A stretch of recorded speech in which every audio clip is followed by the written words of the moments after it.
La Côte d'Ivoire est en proie aux affres de la pollution au mercure dans les zones où se pratique l'orpaillage. Cette situation porte gravement atteinte à l'environnement. Réduire et si possible éliminer l'usage du mercure dans l'exploitation minière artisanale et à petite échelle de l'or en Côte d'Ivoire est l'objectif que veut atteindre des experts du ministère de l'Environnement et du Développement durable, du Centre africain pour la santé environnementale, des enseignants-chercheurs des universités de Cocody et Nangui-Abrogwa et des Américains réunis en atelier à l'hôtel Manhattan Suite, à Cocody-Atoban. Pendant 2 jours, 1er et 2 octobre, ces experts, à travers un atelier de lancement dénommé « Élaboration d'un plan national pour l'exploitation minière artisanale et à petite échelle de l'or », vont développer un ensemble d'objectifs et stratégies multisectorielles. Procédant à l'ouverture, François Cablan, représentant le ministre Joseph Seka, cette rencontre a pour but principal d'échanger sur l'utilisation du mercure en Côte d'Ivoire, particulièrement dans le secteur d'exploitation minière artisanale et à petite échelle de l'or.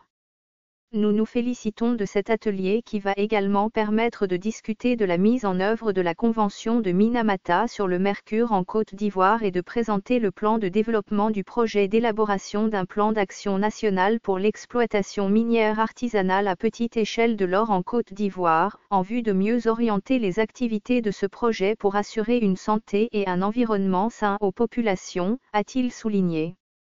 Poursuivant, il a indiqué que selon l'évaluation mondiale du mercure élaborée en 2018 par le Programme des Nations Unies pour l'environnement, ce secteur serait responsable de plus de 700 tonnes d'émissions annuelles de mercure dans l'atmosphère et de 800 tonnes supplémentaires de rejet de mercure dans les sols et les eaux, de sorte qu'il est la source anthropique de mercure la plus importante.